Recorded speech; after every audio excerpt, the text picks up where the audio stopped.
सुप्रभात दोस्तों। प्रभात हिंदी क्लासेस में आप सभी का हार्दिक स्वागत है। कल इंटरनेट में कुछ खराबी आ जाने की वजह से मुझे बंद करना पड़ा क्लास। इसके लिए आप सबसे माफ़ी चाहता हूँ। तो हम कल से भक्ति काल का आरंभ कर चुके थे, ठीक है। हम भक्ति काल शुरू कर चुके हैं और अभी तक अगर आपने आदि काल नहीं देखा है तो आप मेरे प्लेलिस्ट में जाकर वो सारे सीरीज़ देख सकते हैं, मैंने जितने भी क्लासेस की हैं। तो अगर आप लोगों को वीडियो अच्छा लग रहा है तो लाइक कीजिए, सब्सक्राइब कीजिए चैनल को। और जो मेरा टेलीग्राम चैनल डिस्क्रिप्शन में दिया हुआ है उसमें भी आप जुड़ सकते हैं ताकि आपको लेटेस्ट अपडेट और इन्फॉर्मेशन मिलती रहे क्लास से जुड़ी। साथ मैं जो MCQ सीरीज़ लाऊंगा, ठीक है, उससे जुड़ी भी इन्फॉर्मेशन आपको मिलती रहे, तो इसीलिए आप ज़रूर जुड़िएगा। तो हम तो आज हमारा हिंदी साहित्य के इतिहास का छठा सीरीज़, ठीक है, 6th सीरीज़ शुरू होने जा रहा है और ये दूसरा क्लास है आते हैं भक्ति काल का। तो आज हम पढ़ेंगे सूफी या प्रेम मार्गी शाखा के प्रथम कवि और प्रस्तोता किन्हें मानते थे।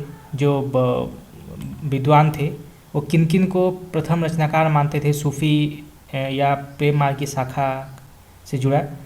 तो जो पहले कवि हैं लेखक हैं वो है गणपति चंद्र गुप्त, ठीक है। तो गणपति चंद्र गुप्त हंसावली को प्रथम रचना मानते थे, ठीक है, सूफी काव्य का। इसका वर्ष उन्होंने निर्धारित किया था 1370, ठीक है, 1370 को हंसावली लिखा गया था। और इसके रचनाकार हैं असाइत, ठीक है, असाइत। फिर आते हैं डॉक्टर रामकुमार वर्मा, ठीक है। डॉक्टर रामकुमार वर्मा जी ने चंदायन को प्रथम रचना माना, ठीक है, सूफी काव्य का। इसका जो वर्ष है वो है 1379 ईस्वी, ठीक है, 1379 ईस्वी। और रामकुमार वर्मा जी ने मुल्ला दाऊद, ठीक है, मुल्ला दाऊद को प्रथम कवि माना सूफी शाखा का, ठीक है। इसके बाद आते हैं पंडित आचार्य हजारी प्रसाद द्विवेदी, ठीक है। आचार्य हजारी प्रसाद द्विवेदी ने सत्यवती कथा को प्रथम कृति माना, जो कि 1501 में प्रकाशित हुआ था, 1501 ईस्वी में। और आचार्य हजारी प्रसाद द्विवेदी जी ने ईश्वर दास को, ठीक है, ईश्वर दास को सूफी शाखा का प्रथम कवि माना है, ठीक है। और फिर अंत में आते हैं आचार्य रामचंद्र शुक्ल, इन्होंने मुर्गावती को माना, ठीक है, मुर्गावती को माना इन्होंने प्रथम सूफी काव्य के रूप में। 1501 इसका वर्ष है।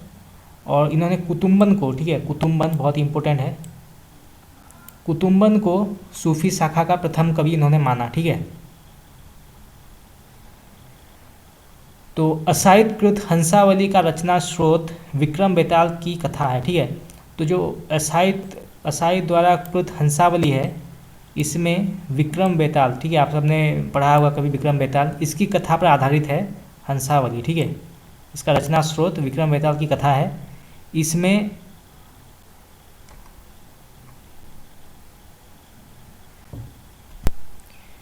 राजकुमारी हंसावली की कहानी है, ठीक है। तो असाहित द्वारा कृत हंसावली कृति में राजकुमारी हंसावली की कहानी है। तो राजकुमार वर्मा ने मुल्ला दाऊद को अपने इतिहास ग्रंथ में संधि काल के अंतर्गत रखा है, ठीक है। जो डॉक्टर रामकुमार वर्मा थे उन्होंने मुल्ला दाऊद, ठीक है, मुल्ला दाऊद को अपने इतिहास ग्रंथ में संधि काल के अंतर्गत माना है, ठीक है। संधि काल के अंतर्गत माने जाते हैं मुल्ला दाऊद रामकुमार वर्मा जी के अनुसार, ठीक है। डॉक्टर माता प्रसाद गुप्त ने चंदायन को लोर कहा या लोर कथा नाम से अभिहित किया है, ठीक है। डॉक्टर माता प्रसाद गुप्त जी ने चंदायन कृति को लोर कहा, ठीक है, ये इंपॉर्टेंट नाम है, याद रखिएगा, लोर कहा या लोर कथा, ठीक है, दो अलग अलग नाम है। खाली लोर जो है वो सेम है, कहा और कथा अलग है, नाम से अभिहित किया है, ठीक है, इसके दो नाम हैं। ये सारे रचनाएं हैं, काव्य हैं, किन किन कवियों ने लिखा है, किस वर्ष में लिखा है, किस भाषा का प्रयोग किया गया है, कौन से छंद का प्रयोग किया गया है, इसके बारे में जानकारी दी गई है। तो ये आपको मैं MCQ सीरीज़ में करा दूंगा, ठीक है। ये सारे एमसीक्यूज रिलेटेड क्वेश्चन है, तो आपको एमसीक्यूज में ही कराना ठीक होगा। तो मैं रविवार को ले आऊँगा एमसीक्यू, तो वहाँ पे ये सारे क्वेश्चन आंसर्स हम कर लेंगे, ठीक है। 17वीं शती के मध्य संख्या की दृष्टि से सर्वाधिक प्रेमाख्यानों की रचना जान कवि ने की है, जिनका रचना काल 1612 से 1664 ईस्वी माना जाता है, ठीक है। तो 17वीं शती के मध्य संख्या की दृष्टि से सर्वाधिक प्रेमाख्यानों की रचना किन्होंने की? जान कवि ने की, ठीक है। जान कवि, ये इंपॉर्टेंट नाम है, जान कवि, जिनका रचना काल है 1612 से 1664, ठीक है, 1664 ईस्वी। जान कवि ने 78 ग्रंथों, ठीक है, 78 ग्रंथ की रचना की है, ठीक है। इन्होंने 78 ग्रंथ की रचना की है, इंपॉर्टेंट है, जिनमें 29 यानी 29 प्रेमाख्यान है, ठीक है। तो जो 78 ग्रंथों की उन्होंने रचना की है, उनमें से 29 ग्रंथ जो हैं वो प्रेमाख्यान कृतियाँ हैं, ठीक है। इनमें से प्रमुख हैं कथा रत्नावली, ठीक है, रत्नावली, कथा कनकावती, कथा मोहिनी, कथा कमलावती, कथा नल दमयंती, कथा कलावंती, कथा रूपमंजरी, कथा पिंजरांसा सहिजा देवा देवलदे, कथा कलंदर, ग्रंथ लेले मंजनू, ठीक है। ये इनके 10 प्रमुख काव्य हैं, ठीक है, महत्वपूर्ण कृतियाँ हैं। जान कवि प्रथम हिंदी कवि हैं, ठीक है, जान कवि प्रथम हिंदी कवि हैं जिन्होंने फारसी के लैला मजनू आख्यान को लेकर लेले मंजनू काव्य की रचना की है, ठीक है। तो जान कवि पहले कवि माने जाते हैं हिंदी के जिन्होंने फारसी के लैला मजनू, ठीक है, फारसी में लिखा गया लैला मजनू को उन्होंने लेले मंजनू काव्य की रचना की है, ठीक है। तो लैला मजनू से पर आधारित है लेले मंजनू, ठीक है। जान कवि की भाषा राजस्थानी प्रभावित ब्रज भाषा है, ठीक है। तो जो जान कवि जी की भाषा है वो है राजस्थानी प्रभावित ब्रज भाषा, ठीक है। दामोदर शर्मा ने अपनी रचना लखन सेन पद्मावती कथा को वीर कथा कहा है, ठीक है। तो जो दामोदर शर्मा जी हैं उन्होंने अपनी रचना लखन सेन पद्मावती कथा को वीर कथा कहा है, ठीक है। तो एग्ज़ाम में आ जाता है कि कौन सी रचना दामोदर कवि की वीर कथा के रूप में मानी जाती है, वीर कथा के रूप में मानी जाती है, तो वो है लखन सेन पद्मावती कथा, ठीक है। आचार्य रामचंद्र शुक्ल ने ईश्वरदास कृत सत्यवती कथा को भक्तिकाल के किसी धारा में स्थान नहीं दिया है, ठीक है। तो आचार्य रामचंद्र शुक्ल जी थे, उन्होंने ईश्वरदास के लिखे सत्यवती कथा को भक्तिकाल में कहीं भी स्थान नहीं दिया है, ठीक है। तो इसका मतलब वो भक्तिकाल का नहीं मानते थे सरस्वती कथा को, आचार्य रामचंद्र शुक्ल जी, ठीक है। मुर्गावती के रचयिता कुतुम्बन चिश्ती वंश के शेख बुरहान के शिष्य थे और जौनपुर के बादशाह हुसैन शाह के आश्रित कवि थे, ठीक है। तो जो जिन्होंने मुर्गावती की रचना की कुतुम्बन जी, वो चिश्ती वंश के शेख बुरहान के शिष्य थे, ठीक है, शेख बुरहान के शिष्य थे कुतुम्बन, तथा वो जौनपुर के बादशाह हुसैन शाह, ठीक है, हुसैन शाह के आश्रित कवि थे, ठीक है। ये दो इम्पोर्टेंट नाम है, शेख बुरहान और हुसैन शाह, ठीक है। शेख बुरहान जो थे वो शिष्य थे और हुसैन शाह कुतुम्बन के राजा थे, जिनके पास वो आश्रित कवि के रूप में रहते थे, ठीक है, आश्रित कवि के तौर पर रहते थे वो।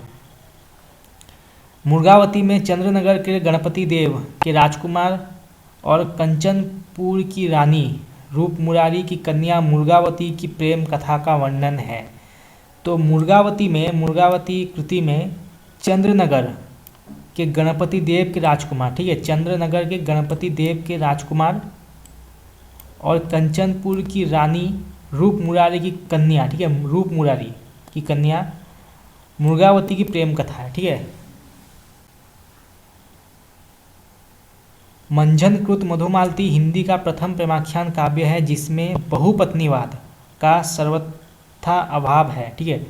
तो मंजन द्वारा कृत मधुमालती हिंदी का पहला प्रेमाख्यान काव्य के रूप में जाना जाता है जिसमें बहुपत्नीवाद का अभाव मिलता है। ठीक है, बहुपत्नीवाद ये इंपॉर्टेंट है, बहुपत्नीवाद का। मधुमालती में नायक मनोहर और महारस नगर की राजकुमारी मधुमालती की प्रेम कथा के अनंतर प्रेमा और ताराचंद की भी प्रेम कथा समानांतर रूप से चलती है। ठीक है, तो जो मधुमालती में नायक मनोहर और महारस नगर की राजकुमारी मधुमालती की प्रेम कथा के अनंतर प्रेमा और ताराचंद, ठीक है, ये दो और इम्पोर्टेंट नाम है, प्रेमा और ताराचंद की भी प्रेम कथा समांतर रूप में मिलती है। यानी सिर्फ मनोहर और मधुमालती की ही नहीं बल्कि प्रेमा और ताराचंद की भी प्रेम कथा मधुमालती में मिलती है। ठीक है, बनारसी दास ने अपनी आत्मकथा अर्धकथानक, ठीक है, ये इंपॉर्टेंट है कि अर्धकथानक किसकी आत्मकथा है, तो वो है बनारसी दास। ठीक है, बनारसी दास जी की आत्मकथा है।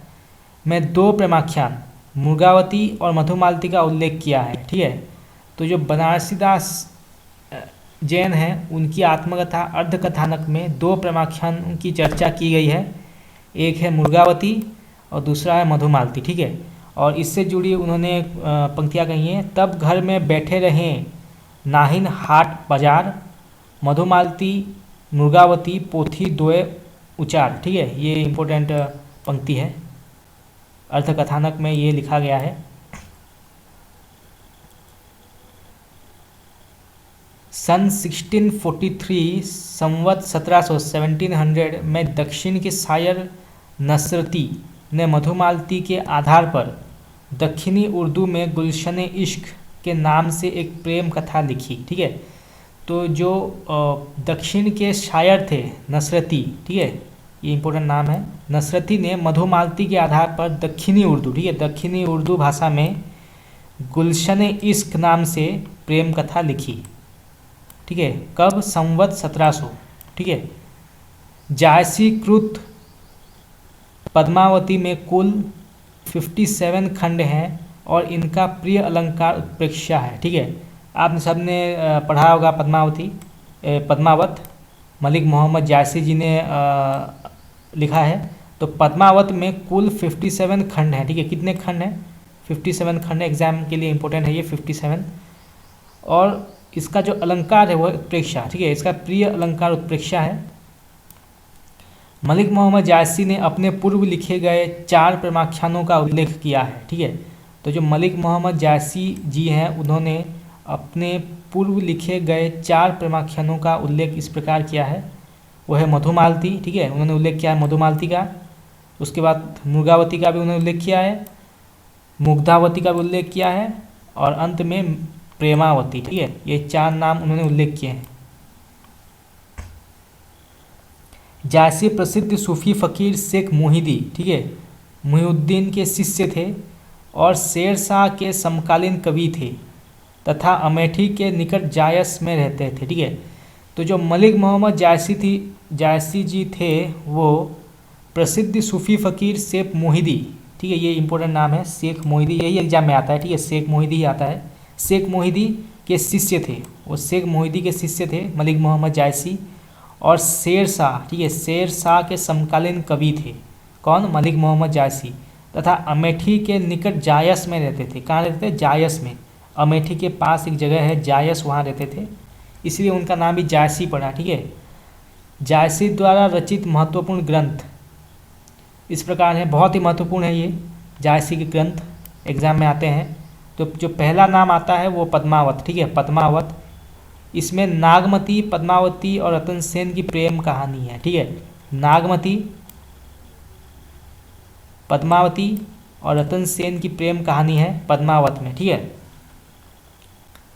ये 3 कैरेक्टर्स हैं, नागमती, पद्मावती और रतन सेन। ठीक है, ये नाम आप याद रखिएगा। फिर आता है अखरावट। ठीक है, अखरावट वर्णमाला के एक एक अक्षर को लेकर सिद्धांत संबंधी तत्वों से भरी चौपाई है। ठीक है, अखरावट जो है वो वर्णमाला के एक एक अक्षर को लेकर सिद्धांत संबंधी तत्व, ये इंपॉर्टेंट है, सिद्धांत संबंधी तत्व याद रखिए, से भरी चौपाई है अखरावट। ठीक है, आखिरी कलाम, फिर आखिरी कलाम आता है। आखिरी कलाम में कयामत का वर्णन तथा मुगल बादशाह बाबर की प्रशंसा है। ठीक है, तो जो आखिरी कलाम में मुगल बादशाह बाबर की प्रशंसा की गई है तथा कयामत का वर्णन किया गया है। चित्ररेखा, चित्ररेखा में लघु प्रेमाख्यानक का वर्णन है। ठीक है, चित्ररेखा में कहरानामा, ठीक है, कहरानामा में आध्यात्मिक विवाह का वर्णन है। ये कहरवा शैली में लिखी है। ठीक है, कहरानामा जो है वो कहरवा शैली में लिखी गई है और इसमें आध्यात्मिक विवाह का वर्णन किया गया है। ठीक है, मसलानामा, मसलानामा में ईश्वर भक्ति के प्रति प्रेम निवेदन है। ठीक है, तो जो मसलानामा है इसमें ईश्वर भक्ति के प्रति प्रेम निवेदन का वर्णन किया गया है। ठीक है, फिर आता है कन्हावत। ठीक है, कन्हावत उनका एक और महत्वपूर्ण कृति है। ठीक है, तो ये सारे जो है वो मलिक मोहम्मद जायसी जी के कृतियाँ हैं। आचार्य रामचंद्र शुक्ल ने जायसी के द्वारा रचित 3 ग्रंथों पद्मावत, अखरावट तथा आखिरी कलाम को ही उल्लेख किया है। ठीक है, जो आचार्य रामचंद्र शुक्ल जी थे उन्होंने जायसी के 3 बहुत बड़े और महत्वपूर्ण ग्रंथों का उल्लेख किया है। पहला जो है वो है पद्मावत, फिर अखरावट और आखिरी कलाम। ठीक है, आचार्य शुक्ल के अनुसार पद्मावत की कथा का पूर्वार्ध कल्पित और उत्तरार्ध का ऐतिहासिक है। ठीक है, तो जो आचार्य रामचंद्र शुक्ल जी के अनुसार पद्मावत की जो कथा है उसका जो पहला पार्ट है उसको उन्होंने कल्पित माना है, यानी काल्पनिक माना है, और उसके बाद का जो पार्ट है उसको ऐतिहासिक ही माना है। ठीक है, शुक्ल जी ने। आचार्य रामचंद्र शुक्ल ने लिखा है, कबीर ने केवल भिन्न प्रतीत होती हुई परोक्ष सत्ता की एकता का आभास दिया था। प्रत्यक्ष जीवन की एकता का दृश्य सामने रखने की आवश्यकता बनी थी। ये जायसी द्वारा पूरी हुई। ठीक है, ये आचार्य रामचंद्र शुक्ल जी ने ये कोट दिया है, ये उनका पैराग्राफ है, ये उन्होंने कहा है, आप याद कर लीजिएगा। ठीक है, यहाँ पे उन्होंने जायसी जी की प्रशंसा की है। तो पद्मावत में प्रयुक्त प्रतीकार्थ निम्न है। ठीक है, उन्होंने जो पद्मावत कृति है इसमें जो बहुत सारे जो कैरेक्टर्स हैं जैसे रतन सेन, सिंहल, पद्मावती, सुबा या हीरामन तोता, नागमती, राघव चेतन, अलाउद्दीन, ये सारे जो कैरेक्टर्स हैं ना, इसके अलग अलग प्रतीक के रूप में जाने जाते हैं। जैसे रतन सेन मन के प्रतीक के रूप में जाने जाते हैं। ठीक है, मन या आत्मा के प्रतीक के रूप में जाने जाते हैं। सिंहल जो है ये हृदय का प्रतीक है। पद्मावती, ठीक है, पद्मावती जो है वो श्रद्धा या सात्विक बुद्धि, ठीक है, परमात्मा, ये परमात्मा की प्रतीक है। हीरामन तोता जो है वो गुरु है। ठीक है, गुरु। नागमती जो है वो दुनिया धंधा या सांसारिक बुद्धि, ठीक है, सांसारिक बुद्धि है। राघव चेतन जो है वो शैतान, ठीक है, शैतान। और अलाउद्दीन जो है वो माया, ठीक है, माया। ये सारे प्रतीक हैं। ठीक है, विजयदेव नारायण शाही ने पद्मावत को हिंदी में अपने ढंग की अकेली ट्रेजिक कृति कहा है। ठीक है, तो विजयदेव नारायण शाही ने ही पद्मावती को हिंदी में अपने ढंग की अकेली ट्रेजिक कृति कहा है। किन्होंने कहा है? विजयदेव नारायण शाही जी ने। ठीक है, ये इम्पोर्टेंट लाइन है। पद्मावत का नागमती वियोग खंड हिंदी साहित्य की अनुपम निधि है। ठीक है, तो पद्मावत में जो एक खंड है नागमती वियोग खंड, ये हिंदी साहित्य की अनुपम निधि के रूप में मानी जाती है। ठीक है, और बहुत ही ज़्यादा प्रचलित भी है। पद्मावत में ये जो खंड है वो बहुत ही ज़्यादा फेमस है, नागमती वियोग खंड। प्रेमाख्यान काव्यों में 5 चौपाई के बाद एक दोहा देने की परंपरा निम्नांकित कृतियों में पाई जाती है। ठीक है, प्रेमाख्यान काव्यों में 5 चौपाई, ठीक है, 5 चौपाई के बाद एक दोहा दिया जाता है, और ये जो परंपरा है ये निम्नलिखित कृतियों में से पाई जाती है। ठीक है, पहला है वो है मुर्गावती, दूसरा है मधुमालती, ठीक है, मधुमालती, तीसरा है इंद्रावती, ठीक है, इंद्रावती, चौथा है सत्यवती कथा, और अंत है चंदायन, पांचवा है चंदायन, और अंत में आता है आलम के द्वारा लिखित माधवानल कामकंदला। ठीक है, आलम जी ने लिखा है, ये बहुत इंपॉर्टेंट है। देखिए क्वेश्चन आ गया, कि माधवानल काम कंदला किसकी कृति है, तो वो आलम, ठीक है, आलम। प्रेमाख्यान काव्यों में 7 चौपाई के बाद एक दोहा देने की परंपरा निम्नांकित कृतियों में पाई जाती है, ठीक है।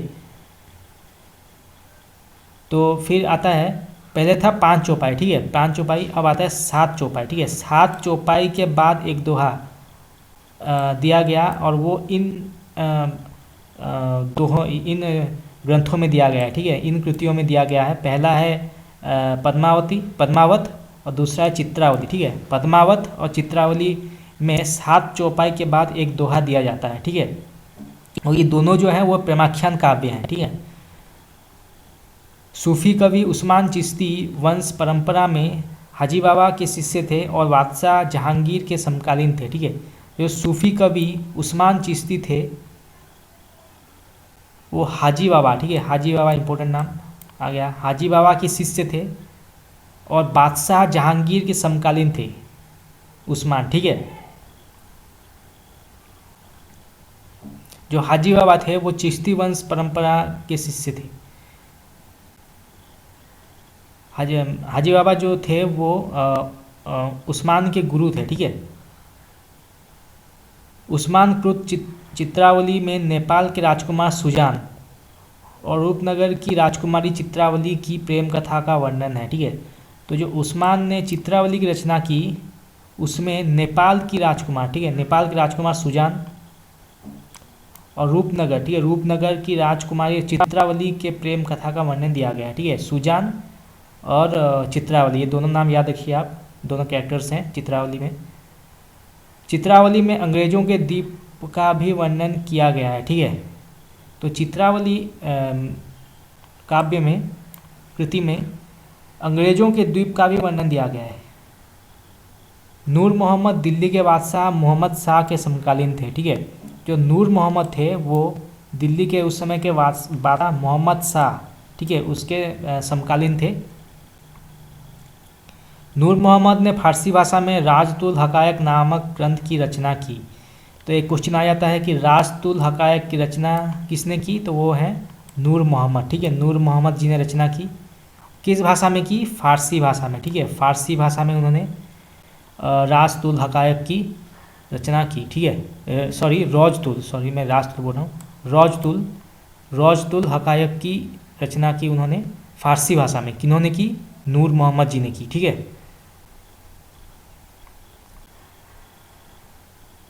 नूर मोहम्मद कृत इंद्रावती में कालिंजर के राजकुमार राजकुंवर और आगमपुर की राजकुमारी इंद्रावती की प्रेम कहानी है, ठीक है। तो जो नूर मोहम्मद जी ने इंद्रावती की रचना की उसमें कालिंजर, ठीक है, ये इंपॉर्टेंट नाम आ गया, कालिंजर के राजकुमार राजकुंवर, ठीक है, राजकुंवर और आगमपुर, ये सारे जगहों के नाम है, ठीक है, कि राजकुमारी इंद्रावती की प्रेम कहानी है इस इंद्रावती कृति में, ठीक है।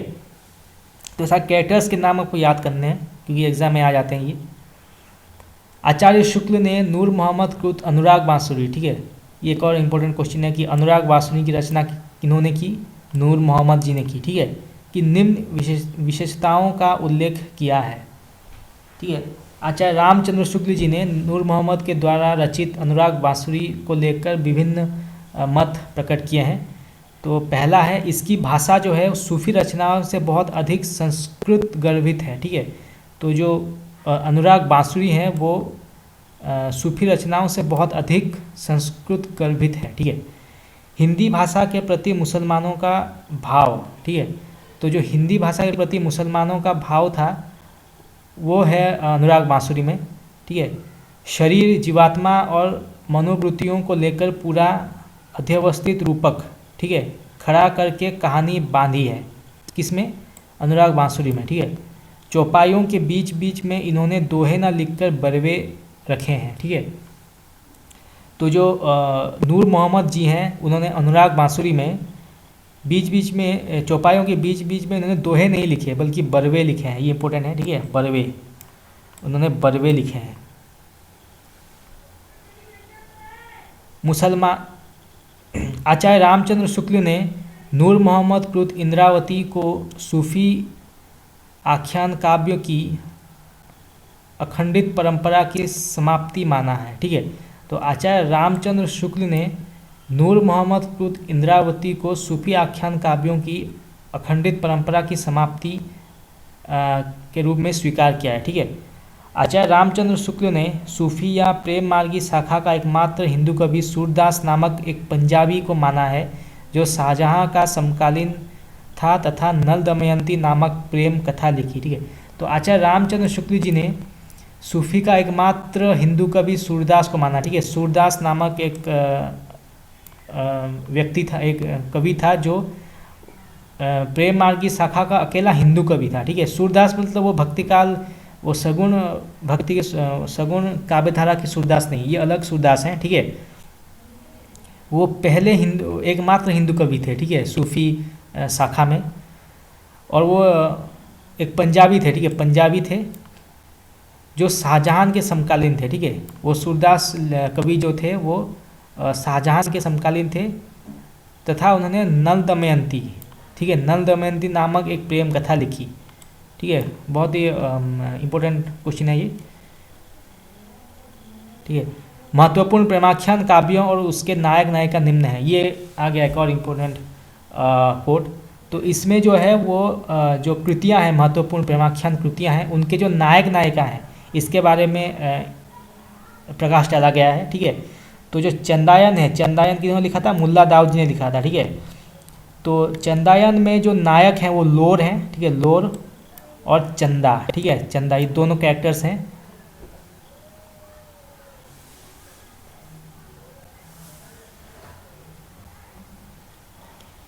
सत्यवती कथा। ठीक है, फिर सत्यवती कथा आता है। इसमें कैरेक्टर्स हैं राजकुमारी सत्यवती और राजकुमार ऋतुपर्ण। ठीक है, राजकुमारी सत्यवती नायिका, राजकुमार ऋतुपर्ण नायक। ठीक है, फिर आते हैं मुर्गावती। ठीक है, मुर्गावती में राजकुमार और मुर्गावती। ठीक है, राजकुमार नाम दिया गया है, राजकुमार और मुर्गावती।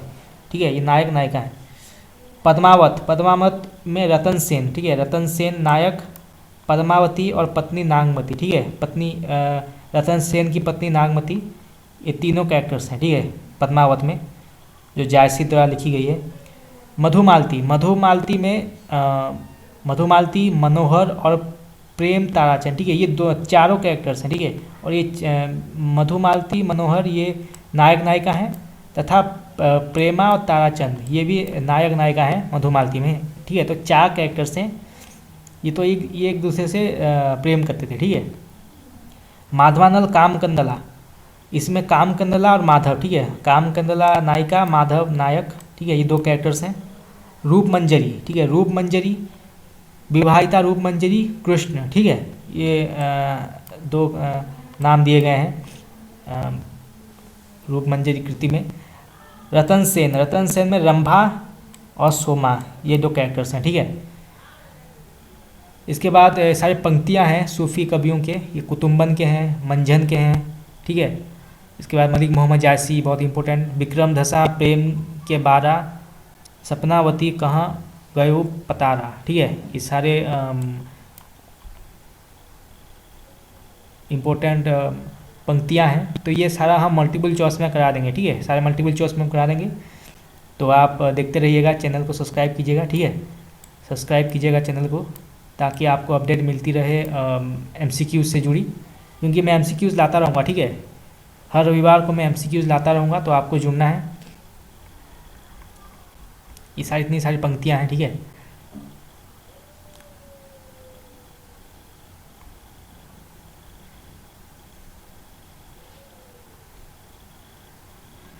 तो जो सूफ़ी कवियों ने, ठीक है, सूफ़ी कवियों ने परमात्मा को स्त्री माना है तथा आत्मा को पुरुष रूप में स्वीकार किया, जबकि संत कवियों में इसके विपरीत साधना किया गया है। ठीक है, तो जो सूफ़ी कवि थे वो परमात्मा ईश्वर को स्त्री मानते थे और आत्मा को पुरुष मानते थे, जबकि संत कवियों ने इसका उल्टा माना है। ठीक है, इसका विपरीत माना है।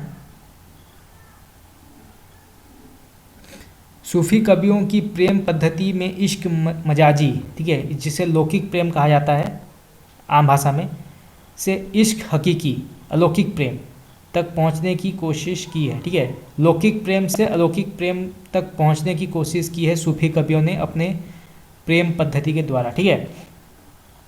सूफी सिद्धांत में इश्क हकीकी तक पहुंचने के लिए साधक को निम्नलिखित चरण एवं अवस्थाओं से गुजरना पड़ता है।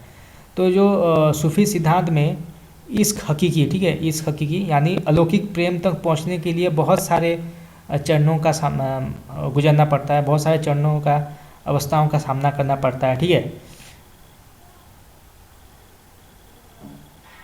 तो जो मनुष्य है उसके 4 विभाग हैं, ठीक है, 4 विभाग हैं। एक है नफ्स, नफ्स, फिर आता है रूह, ठीक है, रूह यानी आत्मा या चित्त, फिर आता है क्लब, क्लब, ठीक है, क्लब जो है हृदय, ठीक है, फिर आता है अक्ल, अक्ल यानी बुद्धि, ठीक है। 4 विभाग हैं मनुष्य के। फिर 4 जगत आते हैं, ठीक है, 4 जगत। आमले नासुद, ठीक है, आमले नासुद यानी भौतिक, ठीक है, भौतिक जगत। आमले मलकुत यानी चित्त जगत, ठीक है, चित्त जगत। आमले जबरूत यानी आनंदमय जगत, ठीक है, आनंदमय जगत। फिर आता है आमले लाहत, आता है ब्रह्म जगत, ठीक है, ये अंतिम जगत है, ब्रह्म जगत। तो आप ये नाम याद रखिएगा, भौतिक जगत, चित्त जगत, आनंदमय जगत और फिर ब्रह्म जगत, ठीक है। ये 4 जगत हैं सूफी सिद्धांत के अनुसार। साधक की 4 अवस्था, ठीक है, जो साधक है उसकी 4 अवस्थाएं हैं ईश्वर प्राप्ति के लिए। पहला आता है शरीयत, ठीक है, शरीयत धर्म ग्रंथों का विधि निषेध, ठीक है, धर्म ग्रंथों का विधि निषेध। फिर आता है तरीकत, ठीक है, तरीकत है हृदय की शुद्धता, मतलब हृदय का शुद्ध होना बहुत ज़रूरी है, तरीकत।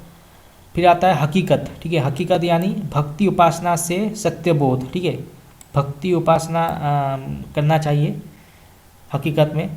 फिर आता है मार्फत, ठीक है, मार्फत, मार्फत यानी सिद्धावस्था या आत्म परमात्मा मिलन, ठीक है, ये अंतिम चरण है जहाँ पे आत्मा का परमात्मा से मिलन हो जाता है, ठीक है।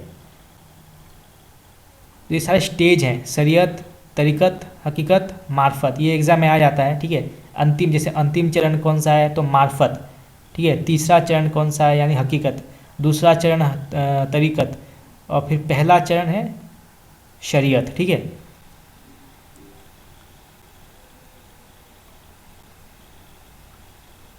तो दोस्तों आज के लिए इतना ही। हमने निर्गुण भक्ति धारा कंप्लीट कर लिया है और कल से हम सगुण धारा पढ़ेंगे, ठीक है, सगुण धारा की शुरुआत करेंगे। तो अगर आप लोगों को वीडियो अच्छा लगा तो सब्सक्राइब कीजिएगा। और हमेशा की तरह मैं बताना चाहूँगा कि हर संडे को, ठीक है, हर संडे को मैं 100 MCQs लाने वाला हूँ, ठीक है। MCQs बहुत ही महत्वपूर्ण MCQs होंगे वो। अभी हम हिंदी साहित्य के इतिहास से जुड़े MCQs ला रहे हैं, बाद में हम ग्रामर के भी MCQs लाएंगे, उसके बाद पाश्चात्य भारतीय काव्यशास्त्र, ठीक है, उससे जुड़ी भी MCQs बहुत जल्द मैं लाने वाला हूँ, ठीक है। तो आप सब जुड़े रहिएगा। तो आज के लिए इतना ही। कल फिर से सगुण भक्ति धारा से शुरुआत होगी।